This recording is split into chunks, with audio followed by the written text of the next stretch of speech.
Welcome back to Ayush and Akanksha YouTube channel. ಇಂದಿನ ವಿಡಿಯೋದಲ್ಲಿಯೂ ಕೂಡ ಕಮೆಂಟ್ನಲ್ಲಿ ಬಂದಂತಹ ಒಂದು ಪ್ರಶ್ನೆಗೆ ಆನ್ಸರ್ ಮಾಡ್ತಾ ಇದ್ದೇನೆ. ಮಲ್ಲಿಗೆ ಗಿಡಗಳಿಗೆ ಸುಫಲವನ್ನು ಹಾಕಬಹುದಾ ಅಂತ ಮರೀನಾ ಅವರು ಕೇಳಿದ್ದಾರೆ. ಹಾಗಾಗಿ ಇಂದಿನ ಈ ವಿಡಿಯೋದಲ್ಲಿ ಇದರ ಬಗ್ಗೆ ನನಗೆ ತಿಳಿದಷ್ಟು ಮಾಹಿತಿಯನ್ನು ನೀಡ್ತೇನೆ. ನೀವಿನ್ನು ನನ್ನ ಚಾನಲನ್ನು ಸಬ್ಸ್ಕ್ರೈಬ್ ಮಾಡದೆ ಈ ವಿಡಿಯೋವನ್ನು ನೋಡ್ತಾ ಇದ್ದಲ್ಲಿ ಇವಾಗಲೇ ಸಬ್ಸ್ಕ್ರೈಬ್ ಮಾಡಿ. ನಾವು ಮಲ್ಲಿಗೆ ಗಿಡಗಳಿಗೆ ಯಾವುದೇ ರೀತಿಯಾದ ಗೊಬ್ಬರ, ಫರ್ಟಿಲೈಸರ್ ಹಾಗೆ ಸ್ಪ್ರೇಗಳನ್ನು ಹಾಕುವಾಗ ಅದರ ಬಗ್ಗೆ ಸ್ವಲ್ಪ ತಿಳಿದುಕೊಂಡೇ ಹಾಕಿದರೆ ಒಳ್ಳೆಯದು. ಇಲ್ಲಿ ನೀವು ಸುಫಲದ ಬಗ್ಗೆ ಕೇಳಿದ್ರಿ. ಹಾಗಾದರೆ ಸುಫಲ ಅಂದರೆ ಏನು ಅಂತ ಮೊದಲಿಗೆ ತಿಳಿದುಕೊಳ್ಳೋಣ. ಮಲ್ಲಿಗೆ ಗಿಡ ಮಾತ್ರವಲ್ಲದೆ ಯಾವುದೇ ರೀತಿಯಾದ ಗಿಡಗಳ ಒಂದು ಉತ್ತಮ ಬೆಳವಣಿಗೆಗಾಗಿ ಗಿಡಗಳಿಗೆ ನೈಟ್ರೋಜನ್, ಫಾಸ್ಫರಸ್ ಹಾಗೆ ಪೊಟ್ಯಾಷಿಯಂನಂತಹ ಪೋಷಕಾಂಶಗಳನ್ನು ನಾವು ನೀಡಬೇಕಾಗ್ತದೆ. ಇದನ್ನು ನಾವು ಶಾರ್ಟ್ ಆಗಿ NPK ಅಂತ ಹೇಳ್ತೇವೆ. ಇದನ್ನು ನಾವು ಗೊಬ್ಬರದ ಮುಖಾಂತರ ಗಿಡಗಳಿಗೆ ಒದಗಿಸಬೇಕಾಗ್ತದೆ. ಸುಫಲವು ಒಂದು ರಾಸಾಯನಿಕ ಗೊಬ್ಬರವಾಗಿದೆ.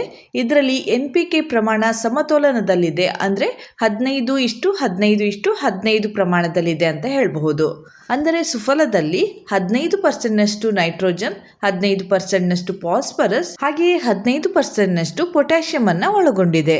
ಈ ನೈಟ್ರೋಜನ್, ಫಾಸ್ಫರಸ್, ಪೊಟ್ಯಾಷಿಯಂ ಅಂದರೆ NPK ಗಿಡಗಳ ಬೆಳವಣಿಗೆಗೆ ಯಾವ ರೀತಿಯಲ್ಲಿ ಸಹಕಾರಿ ಆಗ್ತದೆ ಅಂತ ಹೇಳಿದರೆ, ನೈಟ್ರೋಜನ್ನಿಂದ ಗಿಡಗಳ ಎಲೆಗಳ ಉತ್ತಮ ಬೆಳವಣಿಗೆ ಆಗ್ತದೆ.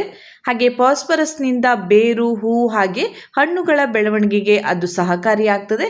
ಹಾಗೆ ಪೊಟ್ಯಾಷಿಯಂನಿಂದ ಗಿಡಗಳ ರೋಗ ನಿರೋಧಕ ಶಕ್ತಿ ಹೆಚ್ಚುತ್ತದೆ. ಹಾಗೆ ಗಿಡಗಳು ಅದರಿಂದ ಸ್ಟ್ರಾಂಗ್ ಆಗಿ ಬೆಳೆಯುತ್ತದೆ ಅಂತಲೇ ಹೇಳಬಹುದು. ಹೀಗೆ ಸುಫಲವನ್ನು ನಾವು ಗಿಡಗಳಿಗೆ ಹಾಕಿದಾಗ ಗಿಡಗಳ ಸರ್ವತೋಮುಖ ಬೆಳವಣಿಗೆ ಆಗುವುದಂತೂ ಖಂಡಿತ. ಆದರೆ ಇದು ಒಂದು ರಾಸಾಯನಿಕ ಗೊಬ್ಬರ ಅನ್ನುವುದನ್ನು ನಾವು ನೆನಪಿನಲ್ಲಿಟ್ಟುಕೊಳ್ಬೇಕಾಗ್ತದೆ. ಇದರಿಂದ ಗಿಡಗಳಿಗೆ ಎಷ್ಟು ಪ್ರಮಾಣದಲ್ಲಿ ಉಪಯೋಗ ಆಗ್ತದೋ ಅಷ್ಟೇ ಪ್ರಮಾಣದಲ್ಲಿ ಇದರಿಂದ ಗಿಡಗಳಿಗೆ ಹಾನಿ ಕೂಡ ಆಗ್ತದೆ.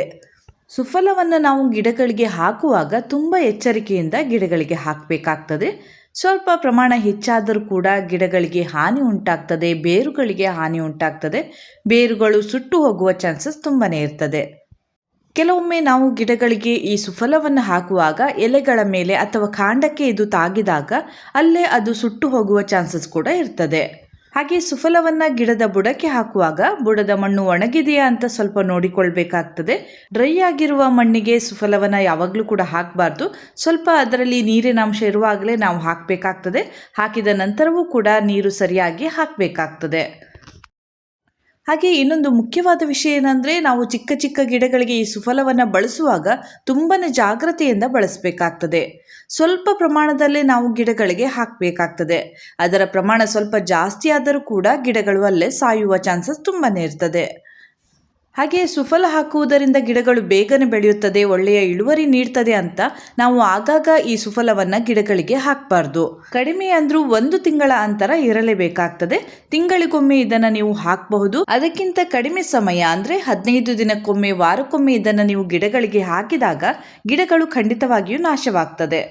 ಹೀಗೆ ಸುಫಲದಿಂದ ನಮ್ಮ ಗಿಡಗಳಿಗೆ ತುಂಬ ಪ್ರಯೋಜನ ಇದ್ದರೂ ಕೂಡ ಅದನ್ನು ಹಾಕುವಾಗ ಸ್ವಲ್ಪ ಅದರ ಪ್ರಮಾಣ ಜಾಸ್ತಿ ಆದಾಗ ನಮ್ಮ ಗಿಡಗಳನ್ನು ನಾವು ಕಳೆದುಕೊಳ್ಬೇಕಾಗ್ತದೆ. ನಾನು ನನ್ನ ಮಲ್ಲಿಗೆ ಗಿಡಗಳಿಗೆ ಸುಫಲವನ್ನು ಹಾಕಿದ್ದೇನಾ ಅಂತ ಕೇಳಿದರೆ, ಇಲ್ಲಿಯ ತನಕ ನಾನು ಗಿಡಗಳಿಗೆ ಸುಫಲವನ್ನು ಹಾಕಿಲ್ಲ. ಮಲ್ಲಿಗೆ ಗಿಡ ಮಾತ್ರವಲ್ಲದೆ ಬೇರೆ ಯಾವುದೇ ಗಿಡಗಳಿಗೂ ಕೂಡ ನಾನು ಸುಫಲವನ್ನು ಬಳಸ್ತಾ ಇಲ್ಲ. ಯಾಕಂದರೆ ನನಗೆ ಗಿಡದಲ್ಲಿ ಆಗುವಂತಹ ಹೂವಿಗಿಂತ ಗಿಡನೇ ಮುಖ್ಯ ಅಂತ ಹೇಳಬಹುದು. ಹಾಗಾಗಿ ನಾನು ಸುಫಲವನ್ನು ಬಳಸ್ತಾ ಇಲ್ಲ. ನಾನು ನನ್ನ ಗಿಡಗಳಿಗೆ ಸುಫಲವನ್ನು ಹಾಕಿದ್ದಲ್ಲಿ ನನಗೆ ಈಗ ಡಬಲ್ ಆಗಿ ಹೂವು ಸಿಗ್ತಾ ಇತ್ತು. ಈಗ ನನಗೆ 1 ಅಟ್ಟೆ ಸಿಗ್ತಾ ಇದ್ದಲ್ಲಿ 2 ಅಟ್ಟೆ ಸಿಗ್ತಾ ಇತ್ತು. ಇದನ್ನು ನಾನು ಖಂಡಿತವಾಗಿಯೂ ಒಪ್ಪಿಕೊಳ್ತೇನೆ.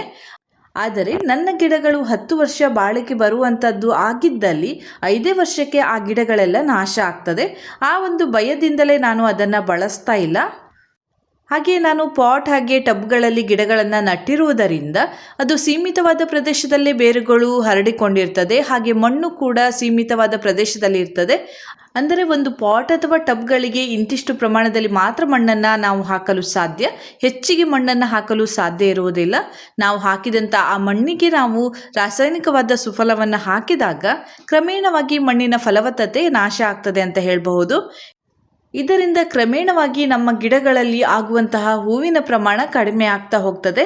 ಸ್ಟಾರ್ಟಿಂಗಲ್ಲಿ ತುಂಬ ಹೂವನ್ನು ನೀಡ್ತದೆ, ಆದರೆ ವರ್ಷದಿಂದ ವರ್ಷಕ್ಕೆ ಅದರ ಪ್ರಮಾಣ ಕಡಿಮೆ ಆಗ್ತಾ ಹೋಗ್ತದೆ. ಹಾಗೆ ಗಿಡಗಳು ಕೂಡ ನಾಶವಾಗ್ತಾ ಹೋಗ್ತದೆ.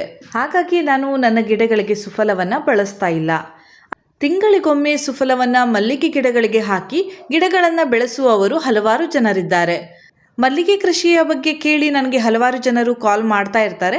ಅದರಲ್ಲಿ ಕೆಲವರು ಸುಫಲವನ್ನು ಗಿಡಗಳಿಗೆ ಹಾಕಿ ಬೆಳೆಸ್ತಾ ಇರ್ತಾರೆ. ಹಾಗೆ ಅವರ ಒಂದು ಅಭಿಪ್ರಾಯದ ಪ್ರಕಾರ ನಾವು ಸುಫಲವನ್ನು ಗಿಡಗಳಿಗೆ ಹಾಕಿ ಬೆಳೆಸಿದಾಗ 2 ವರ್ಷದ ಇನ್ಕಮನ್ನು ಒಂದೇ ವರ್ಷ ನಾವು ಪಡೆಯಬಹುದು. ಹೀಗೆ 10 ವರ್ಷ ಬರುವಂತಹ ಗಿಡ 5 ವರ್ಷ ಬಂದರೂ ನಮಗೆ ಇನ್ಕಮ್ ಸಿಗ್ತದೆ. ನಂತರ ನಾವು ಆ ಬಂದಂತಹ ಇನ್ಕಮಲ್ಲೇ ಹೊಸ ಗಿಡಗಳನ್ನು ಮಾಡಿ ಪುನಃ ನಾವು ಮಲ್ಲಿಗೆ ಕೃಷಿಯನ್ನು ಮಾಡಬಹುದು ಅಂತ ಹೇಳ್ತಾರೆ. ಅದನ್ನು ಕೂಡ ನಾನು ತಪ್ಪು ಅಂತ ಹೇಳಲು ಸಾಧ್ಯವಿಲ್ಲ. ಯಾಕಂದರೆ ಅವರ ಒಂದು ಅಭಿಪ್ರಾಯವನ್ನು ಅವರು ಹೇಳಿದ್ದಾರೆ. ವ್ಯವಹಾರದ ದೃಷ್ಟಿಯಲ್ಲಿ ಅಂದರೆ ಇದರಿಂದ ಏನಾದರೂ ಇನ್ಕಮನ್ನು ಪಡೆಯಲೇಬೇಕು ಅನ್ನುವಂತಹ ದೃಷ್ಟಿಯಲ್ಲಿ ಈ ಮಲ್ಲಿಗೆ ಕೃಷಿಯನ್ನು ಮಾಡುವವರಿಗೆ ಹೆಚ್ಚು ಹೆಚ್ಚು ಇನ್ಕಮನ್ನು ಯಾವ ರೀತಿಯಲ್ಲಿ ಪಡೆಯಬಹುದು ಅಂತ ಅವರು ಆಲೋಚನೆ ಮಾಡ್ತಾ ಇರ್ತಾರೆ. ಹಾಗಾಗಿ ಸುಫಲವನ್ನು ಗಿಡಗಳಿಗೆ ಹಾಕಿ ಹೆಚ್ಚಿನ ಹೂವನ್ನು ಪಡೆದು ಹೆಚ್ಚಿನ ಇನ್ಕಮನ್ನು ಪಡೆಯುತ್ತಾರೆ. ಹಾಗೆ ಇನ್ನು ಕೆಲವರು ಅಂದರೆ ನನ್ನ ರೀತಿಯಲ್ಲಿ ಅದನ್ನು ಹಾಬಿಯಾಗಿ ತೆಗೆದುಕೊಂಡವರಿಗೆ ಗಿಡಗಳೇ ಮೇನ್ ಆಗಿರ್ತದೆ. ಅಂದರೆ ನಮಗೆ 5 ವರ್ಷ ಗಿಡಗಳು ಬದುಕುವುದಕ್ಕಿಂತ 10 ವರ್ಷ ಬದುಕಬೇಕು ಅಂತ ಅನಿಸ್ತಾ ಇರ್ತದೆ. ಹಾಗೆ ಗಿಡದಲ್ಲಿ ಎಷ್ಟು ಹೂವು ಆಗ್ತಾ ಇದೆ ಅದರಲ್ಲೇ ನಾವು ಖುಷಿ ಪಡ್ತಾ ಇರ್ತೇವೆ. ಆಗ ಸುಫಲವನ್ನು ಹಾಕದೆ ಬೇರೆ ಗೊಬ್ಬರಗಳಿಂದ ಗಿಡಗಳನ್ನು ಬೆಳೆಸ್ತಾ ಇರ್ತೇವೆ. ಹೀಗೆ ಮಲ್ಲಿಗೆ ಕೃಷಿಕರಲ್ಲಿ ಸುಫಲದ ಬಗ್ಗೆ ಕೇಳಿದಾಗ ಒಬ್ಬೊಬ್ಬರ ಅಭಿಪ್ರಾಯ ಒಂದೊಂದು ರೀತಿಯಲ್ಲಿರ್ತದೆ. ನಾನು ನನ್ನ ಮಲ್ಲಿಗೆ ಗಿಡಗಳಿಗೆ ಇದುವರೆಗೆ ಸುಫಲವನ್ನು ಹಾಕಿಲ್ಲ ಅಂತ ನಾನು ಆವಾಗಲೇ ಹೇಳಿದ್ದೇನೆ. ಹಾಗೆ ನಿಮ್ಮ ಗಿಡದಲ್ಲಿ ತುಂಬಾ ಮೊಗ್ಗುಗಳು ಆಗಬೇಕು, ತುಂಬ ಹೂವನ್ನು ನೀವು ಪಡೆಯಬೇಕು ಅಂತ ಇದ್ದಲ್ಲಿ ನೀವು ಸುಫಲವನ್ನು ಬಳಸಬಹುದು. ಆದರೆ ತುಂಬ ಜಾಗ್ರತೆಯಿಂದ ನೀವು ಬಳಸಬೇಕಾಗ್ತದೆ.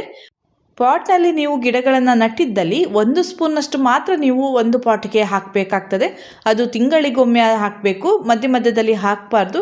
1 ತಿಂಗಳು ಅಥವಾ 1.5 ತಿಂಗಳಾದರೂ ಪರವಾಗಿಲ್ಲ. ನಾನು ಇಲ್ಲಿ 1 ಸ್ಪೂನ್ನಷ್ಟು ಅಂತ ಹೇಳಿದಾಗ ನೀವು ಚಿಕ್ಕ ಗಿಡ ಇರುವಂತಹ ಪಾಟ್ಗಳಿಗೂ ಕೂಡ 1 ಸ್ಪೂನ್ನಷ್ಟು ಹಾಕಬಾರ್ದು. ಅರ್ಧ ಸ್ಪೂನ್ಗಿಂತ ಕಡಿಮೆನೇ ನೀವು ಹಾಕಬೇಕಾಗ್ತದೆ. ಹೀಗೆ ಸುಫಲವನ್ನು ನೀವು ಗಿಡಗಳಿಗೆ ಹಾಕುವುದಿದ್ದಲ್ಲಿ ತುಂಬಾ ಜಾಗ್ರತೆಯಿಂದ ಅದರ ಪ್ರಮಾಣವನ್ನು ಗಮನಿಸಿ ಹಾಕಬೇಕಾಗ್ತದೆ. ಹಾಗೆ ಗಿಡಗಳಿಗೆ ನೀವು ಹಾಕುವಾಗ ಬುಡದ ಮಣ್ಣಿನಲ್ಲಿ ಸ್ವಲ್ಪ ತೇವಾಂಶ ಇರಬೇಕು. ಹಾಗೆ ಹಾಕಿದ ನಂತರವೂ ಕೂಡ ನೀವು ಸರಿಯಾಗಿ ನೀರನ್ನು ಹಾಕಬೇಕು. ಹೀಗೆ ನೀವು ಸರಿಯಾದ ರೀತಿಯಲ್ಲಿಯೇ ಸುಫಲವನ್ನು ಹಾಕಿದಾಗ ಗಿಡಗಳಿಗೆ ಯಾವುದೇ ತೊಂದರೆ ಆಗುವುದಿಲ್ಲ. ಆದರೆ ಸ್ವಲ್ಪ ಆಚೆ ಆದರೂ ಕೂಡ ಗಿಡಗಳು ಸಾಯ್ತದೆ. ಹಾಗಾಗಿ ನಾವು ಪ್ರೀತಿಯಿಂದ ಬೆಳೆಸಿರುವ ಈ ಮಲ್ಲಿಗೆ ಗಿಡಗಳಿಗೆ ಸುಫಲವನ್ನು ಹಾಕುವುದಕ್ಕಿಂತ ಬೇರೆ ಯಾವುದೇ ಒಂದು ಗೊಬ್ಬರವನ್ನು ಹಾಕಿ ಗಿಡಗಳನ್ನು ಬೆಳೆಸಬಹುದು. ಆದರೆ ಕೆಲವರಿಗೆ ಇರ್ತದೆ ಗಿಡದ ತುಂಬ ಹೂವು ಆಗಬೇಕು ಅಂತ, ನಾವು ಮಾರ್ಕೆಟ್ಗೆ ತುಂಬ ಹೂವನ್ನು ನೀಡಬೇಕು ಅಂತ. ಆಗಬೇಕಾದಲ್ಲಿ ನೀವು ಜಾಗ್ರತೆಯಿಂದ ಸುಫಲವನ್ನು ಬಳಸಿ ಅಂತ ಹೇಳ್ತಾ ಇಲ್ಲಿಗೆ ಇಂದಿನ ಈ ವಿಡಿಯೋವನ್ನು ಮುಗಿಸ್ತಾ ಇದ್ದೇನೆ. ಮುಂದಿನ ವಿಡಿಯೋದೊಂದಿಗೆ ಮತ್ತೆ ಭೇಟಿ ಆಗ್ತೇನೆ. ನನ್ನ ಈ ವಿಡಿಯೋ ಇಷ್ಟ ಆದರೆ ಲೈಕ್ ಮಾಡಿ, ಶೇರ್ ಮಾಡಿ, ಹಾಗೆ ಸಬ್ಸ್ಕ್ರೈಬ್ ಮಾಡೋದನ್ನು ಮರಿಬೇಡಿ.